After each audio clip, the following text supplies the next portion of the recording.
It's live. Oh, there we go. We're live. It's working. Okay, all right. There are always a few seconds of delay. Yeah, exactly. Yeah, we're good.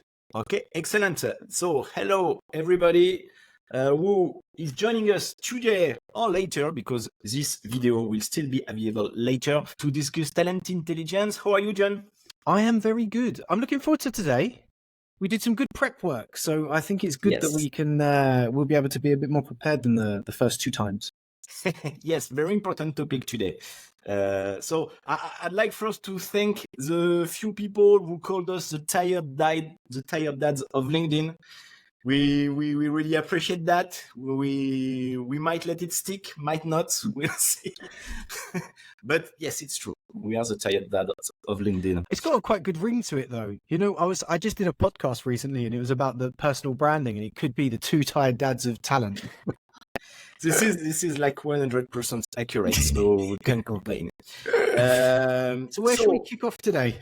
Yes. Well, first, we want to thank everybody who already answered our survey about how people, recruiters, HR people use the data to make better decisions in their talent intelligence practice. So we have how many answers for now, John? We're close to about 150, something like that. We're not too far now. That's brilliant. So thanks a lot for that. That's actually not enough for what we have in mind, because we want the data to be as robust as possible. So we are looking for more HR professional and recruiters to answer. So if you didn't answer it, please do it. We'll share the link in the comments. And if you have done it already, please do not hesitate to share it to your colleagues, friends, or whoever who might be a good fit for this study. And so we are preparing an event, two events actually. Am I right? Exactly. One going to be online, and hopefully we'll be able to do one in person as well, which would be very cool. Yes, so the one in person should be in Paris, and for all the people who can't join us, we will do something online. So we have a few things that we can already pick from the survey, and we see in terms of metrics that there's one very important, one that a lot of people are talking about. And when we were chatting about it, John and I, we kind of realized that we had a radical position on it, and it's the quality of hire. I can see it's already rising when I use this word, John. 3 deep breaths. What do you think of the quality of hire before we start? So I had a very strong opinion on this, and which is why I love our chats, Jean-Marie, because you take a very holistic view on it, where you take a step back and then you're like, right, let's dig into the research. And that's what we've tried to do. We've open eyes and removing what we know as best as we possibly can to deep dive into it. And I think you're right. I think about 50% of the people who have responded to our survey so far have said that it's the number one thing that they think is the most important right now as a RecOps metric. And when you start to dig into the LinkedIn insights data that they shared, it's exactly the same. I don't know if anybody's seen this. I'll try to see if I can try and share my screen to show this. But what we tried to do is look at not just the overall research that LinkedIn shared, but a little bit into, can you see my screen okay? Yes.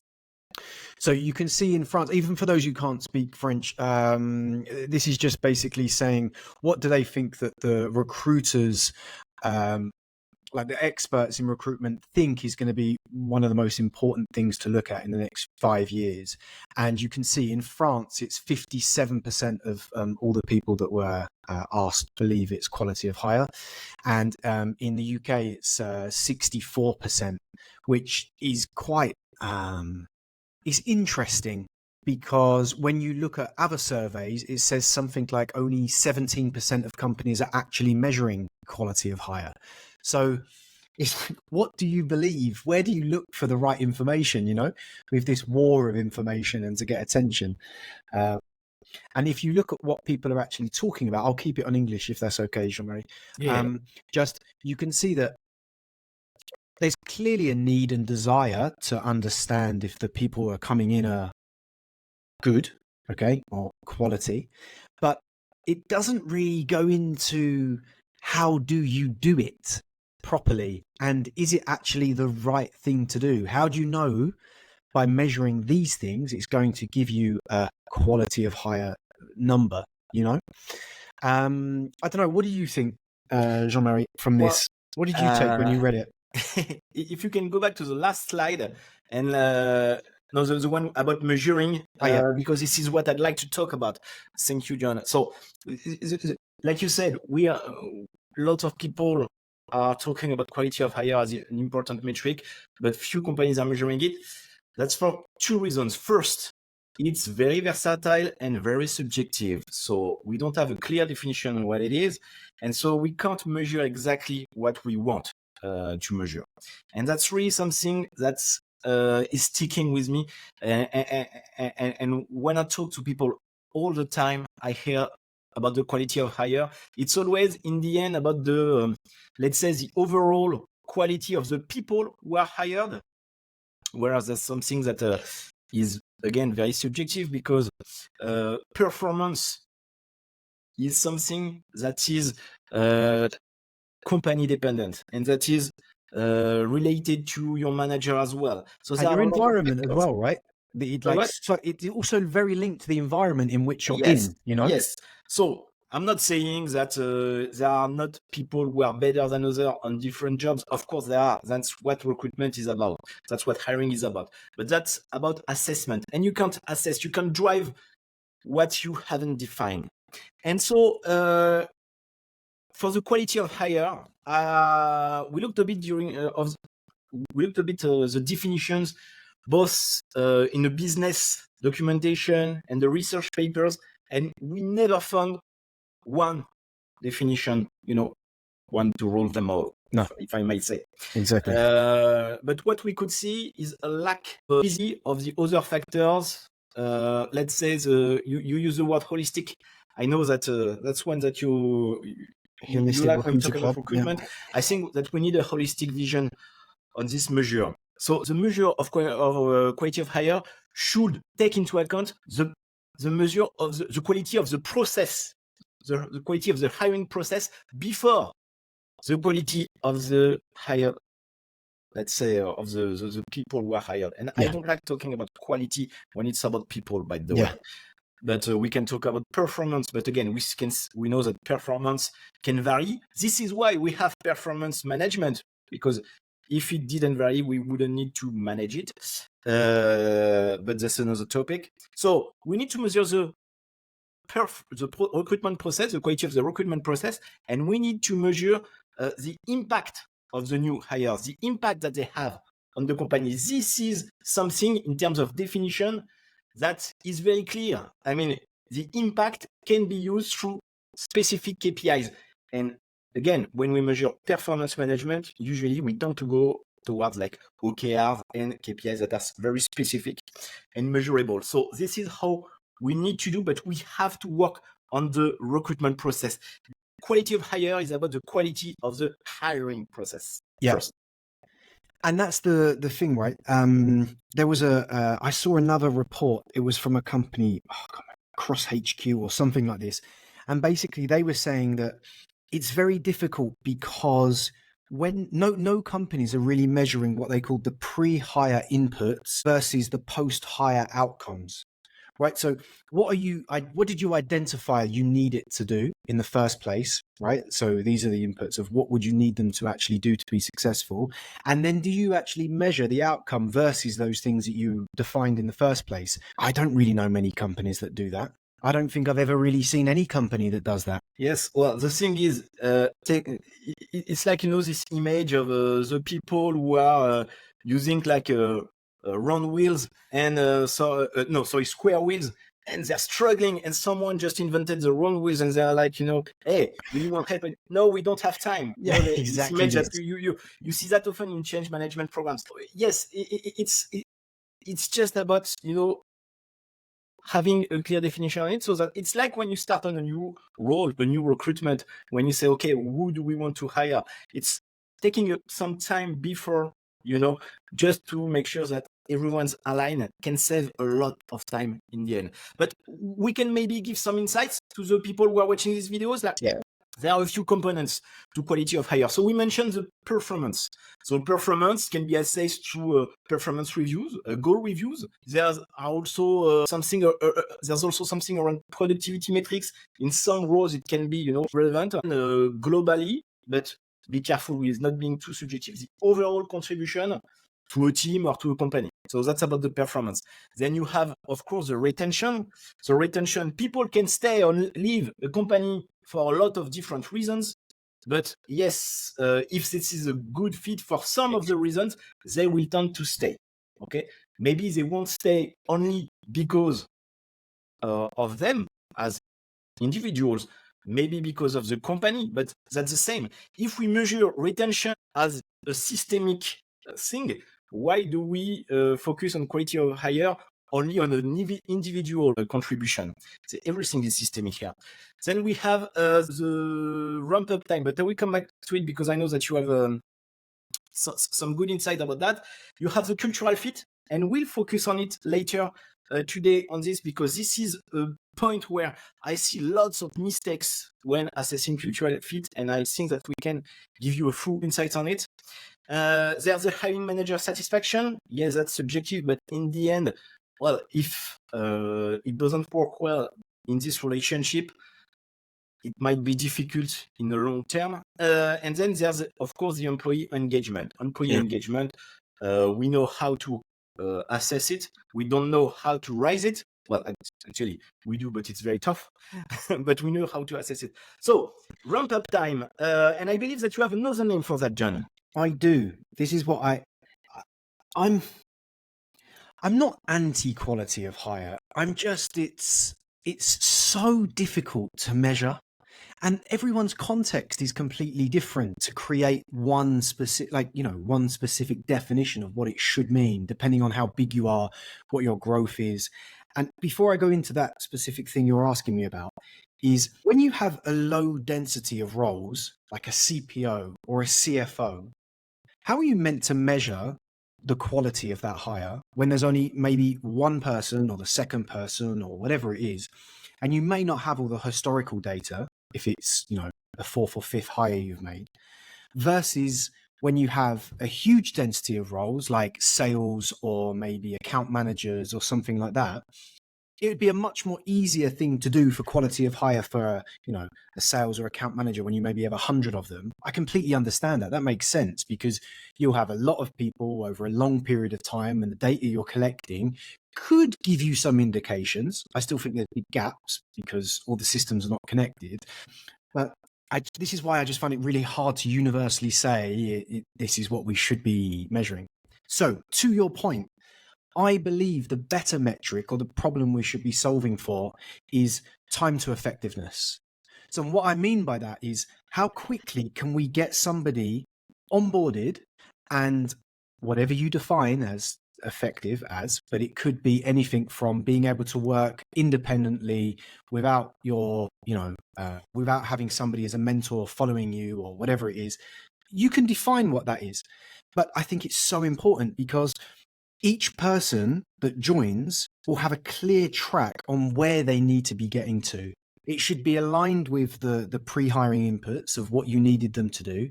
And if they are reaching these things that you've defined, it means that they're giving you a positive output, which hopefully means that they're going to be driving ultimately revenue, which is effectively what everything has to come back to. Whether we like it or not, I'm very much people first. But until we can find another way, we do have to align it to business goals and potentially revenue. But I don't know what you think about this. I don't know whether you think it's just me being in my head thinking this is some sort of utopian way of being able to do things, or no, I like it because this is of all the 6 components that we listed that can be a part of a quality of hire. So again, it's performance, retention, time to effectiveness, cultural fit, hiring manager satisfaction, and employee engagement. This is the one that is the most pragmatic. Like, okay, we're hiring somebody.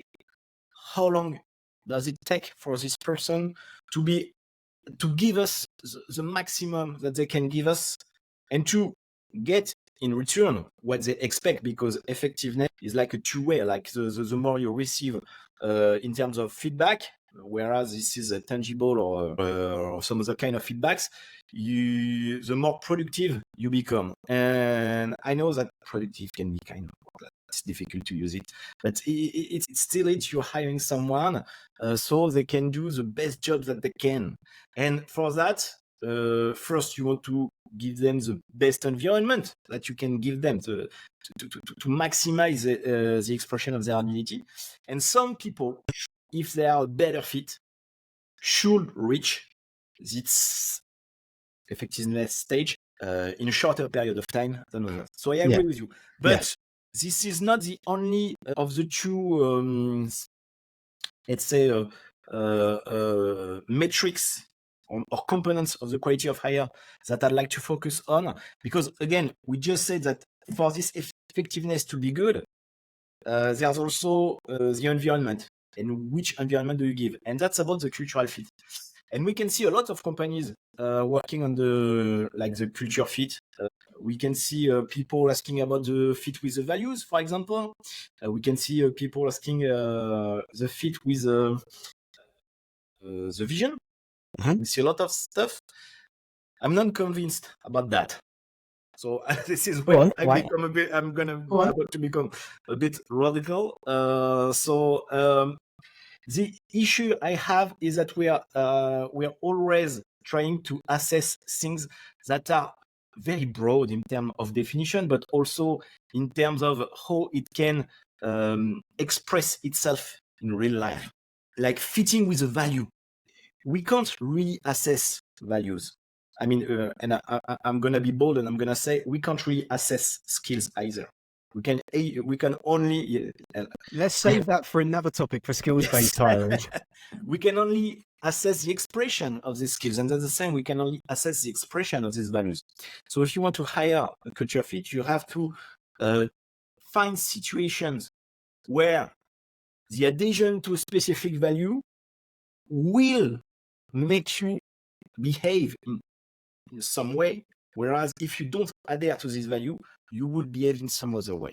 And that might be one start to hire, to assess and hire through the culture fields. But at the moment, just, trying to find experiences and say, hey, that makes me think of the value. Like, okay, I see that, John, that you've worked on this topic in this kind of environment. I know a bit of this company and they're close to our values. So I think that this person is a good fit in terms of values.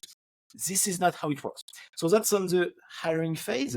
And then when you're assessing the quality of hire, like a few months later, actually you can do it sooner, but for the values, you need a bit more time. You need to take a few situations that happen at work and say, okay, this specific employee, in this situation where they had multiple choices, which of these choices were linked to a specific value? And if they made this choice, if they made enough of these choices during a vast period of time, maybe you can say that yes, they really adhere to this value. So the first part, and again, we need more than one situation, because just one situation doesn't reflect the whole personality. But then after you've assessed that, there's also about the definition of the value, and this is where I think there's the most work to be done, because most values that you see at companies, could be applied to any company. And I see that's something that I can hear more and more in the recruitment community. Yeah, but did you see, it's something that you just triggered in me is during COVID, there was this whole thing about working from home and which demographics would be how are different groups of people inside businesses affected by the by working from home. And it was the stuff that people didn't see every single day in the office. And there was one example. It was a HR director, I think about 60 years of age, who was non-techie, but the value, the superpower that person had, going around every day, talking to people, making sure they're all right, having those little chats, and just making sure everyone's getting on okay, deblocking situations, helping people, And how do you measure that? What data point have you got on that on your ATS or your HRIS? And for me, I think that, quality of hire doesn't just stop after like 3 months. It's impossible to say whether somebody's been, you could measure impact within the first 3 months, maybe, but it takes a long time to understand whether somebody's actually a quality hire or not, or the impact that they're actually having. Do you see my point? So what I'm trying to get at is it's the missing touch points, it's those missing data points, those human interactions that people have. Maybe not the best example, but you see what I mean. No, but that's a great example. I actually have a few on them as well during the research I've done on this topic. I dug a bit on the topics of measuring through AI tools or machine learning tools. Mhm. And since for the last 4 to 8 years, there have been a few research about that we have enough feedback on it, so we can have pretty robust data, and we can see that the issue we have is not about the model. Again, we can, for example, we could use AI to measure the quality of hire. At the moment, it doesn't work. Why? Because we don't have the good data to input in the tool. So every research that has been done on this failed for exactly what you said. There's something missing. So not the right definition, we covered that, but not the right data, not the good quality of data at the same time. And I think that's something that the data is here for a lot of companies. I mean, lots of companies do performance management. So we should be able to make this link. I understand that some companies don't have the data. And, but we it's can help always them with incomplete, that. no? Sorry, say that again? The data is incomplete ordinarily. Yeah. That's what I find is the problem. There's gaps in it. How do you propose we fill these gaps? That's a very good question, Jean-Marie. And I think next week we should bring on an expert and a guest. Actually, yes. That's a good mention. We'd like to have some experts on these talks. And if you're watching these our videos and some of our topics resonate with you, just come and say hi. Well, you completely disagree with what we're talking about. That's also very cool. Like, the whole point we're doing these chats in public is so that we can, I don't know, we're not just in this little silo. People are giving us feedback and challenging on what we're saying, and we want to go deeper onto these topics. So please feel free to reach out during the chats after. We'd love that, and try and get some people on as well to have a chat with them. But back to your point about how do we solve that, I think it's a constantly evolving thing, right? Like, you have to understand, well, why is it missing? Understand what can we do to plug that gap, because as soon as you plug that gap, we'll realize there's another problem to solve for, So I think it's just focusing, as we always say, just pick one thing to fix and fix that one thing, and then move on to the next part. So regarding this is again the same question regarding the quality of hire. If there was one first step to make, what would be your advice? I wouldn't give a score. I would just understand the things you would need to measure to create a score, and start measuring. But don't give a score just yet. Create the system up so that you can capture the information that you need and start capturing.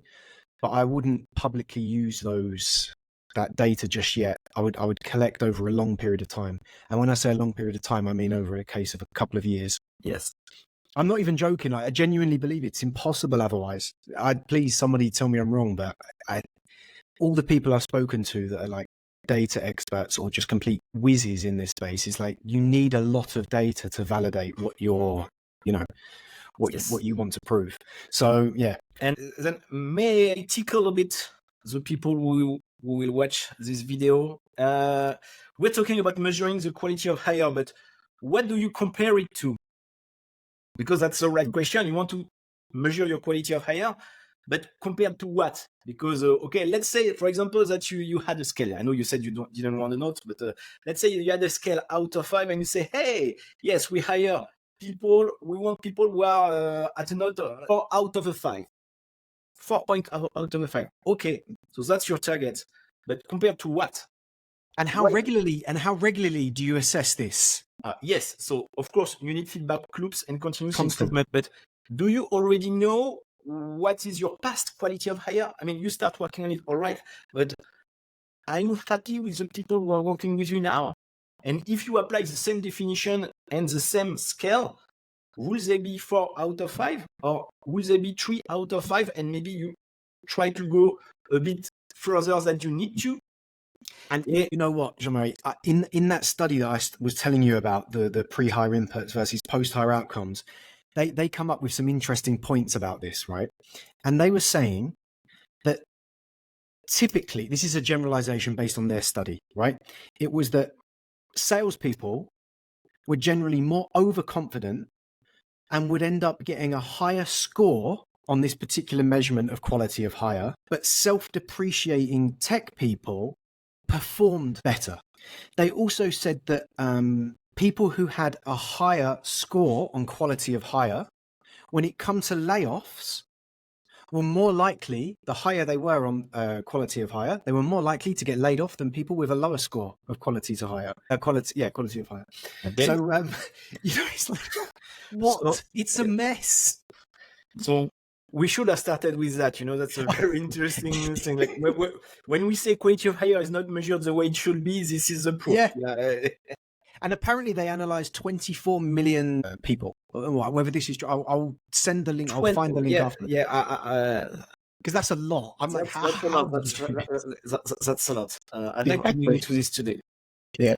Well, anyway, so let's wrap up on a few advice if you want to use quality of hire as a tool. And for this, we worked a bit on. We tried to get as many advices from the community that we could and gather and resume it. So first we'd say, so define the metrics. We mentioned it and we will repeat it because it's the most important thing. Like, what is it, your quality of hire? Have an assessment, an evaluation that is consistent. Like you do a continuous improvement, update, review and update your quality of hire metrics to make sure that it's always what you need. Because at the moment, what you need, like in 2024, might not be what you would need next year. Have a holistic approach, and that's trademark John Hazelton. So use a feedback mechanism. This is really, really important. Make data-driven decisions. So check on the data. Even if your data is incomplete, you still have data. So use it. It's better than not use it at all.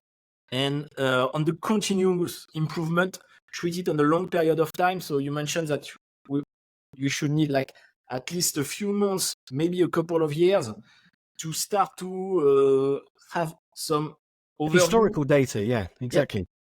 Yeah. Did I miss something? No. And one other thing, I was speaking to somebody, head of people, or was head of talent, but moved into head of people role, and they were measuring quality of hire based on like 2 metrics. And the danger of that is that it's not sufficient enough. So you start taking decisions based on incomplete or inaccurate amounts of, inaccurate data or whatever, and you could end up making it like quite catastrophic errors in your decision making because you're misinformed, you know? Yeah, but because there's something to measure, we measure it and we give a value to it. But it's like, how do we know it actually works? You know? Yes. The more I'm listening to you, the more I feel like you don't really like quality of hire. Yeah, I just said I was going to remain impartial. I can't help it. I just think it's right. Unless you have tons and tons and tons of historical data, and you're really well set up, and your culture is really aligned to this, I just think it's don't bother right now. Just capture the data. Just capture it all for in the future, and focus on something that can have more of an impact right now. I know some people probably won't agree with me at all, and it's going against everything that nearly everyone on LinkedIn is saying. So maybe I'm wrong, but I really believe this, especially the amount of stuff we've looked into. You have nothing to gain in saying that. But hearing the crowd woo you, so. No, I know where you're coming from and why you say that. So if it's not Like if it's not good enough, just focus on how you can improve it, and you will deal with it later. Yeah, Did I get that right? Yeah. If you've got like a company of say 5,000 people and you have like density of roles, then maybe you could try and do something like that and even do a test, in that specific cohort of people, or that segmentation, of people. So just salespeople or SDRs, for example, I think there's quite an easy way to do that, because you could measure it as long as you, like you said, constant feedback, constantly addressing it, constantly going over it to be sure that it's right, and coming back to it, and not being afraid to say, it didn't work. Like, this wasn't right. What could we learn to do better next time? That's also okay, right? Yes. And then going from there, I would give another advice. If you think that you don't have enough data, well, yes, you can start working on it. But you mentioned an example of a company which has 5,000 employees. Well, any company who has employees has that people available to gather the data. Like, because quality of hire is not just the recent hire. It's all of the people who have joined your company. Yeah. And of course, maybe they joined many years ago, but still, it means that you can have data from them to measure performance. Because if you hire someone, you'll want them to be good now and not in like 10 or 15 years. Of course, you will hope that they will get better. But let's say that if you have like two engineers at the same level, one started 3 years ago and one is hired right now, of course, your expectations in terms of outcomes are going to be the same. Yeah. So you have the data, use the performance management data to start working on your quality of hire, at least to start to gather a pool of data that might be of use in a second time. Yeah. And I had one question for you, because tell me if I'm wrong. So I'm sorry if I'm putting you right on it now. But did you tell me that you looked into something about the impact of AI on quality of hire or not? So I looked into it, and this is why I started to mention earlier. Actually, AI could help us make sense of the data, but an AI tool is only as good as the command that you require of it. And so the issue right now is still the same. Definition is not good. The metrics are often incorrect. So we need to define exactly what we want them to work with and what we expect in terms of outcomes. But if we do, research shows that, like, we can have the tool, we can build the tools for that. We can do a lot right now. And you and I, we started experimenting with some of these tools for some time now. And so I think that we might be ready to do something really good on this topic. Yeah, no, I think so too.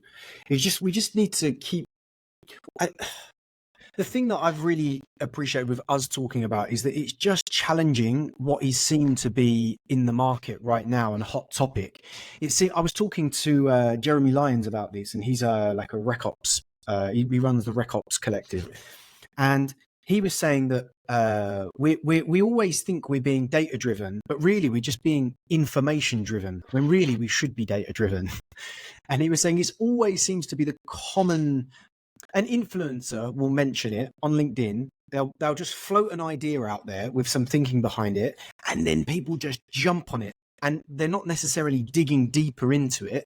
They might just start pumping it into AI. I mean, honestly, if you put #quality of hire and just scroll through on LinkedIn, the posts, it is all AI generated content.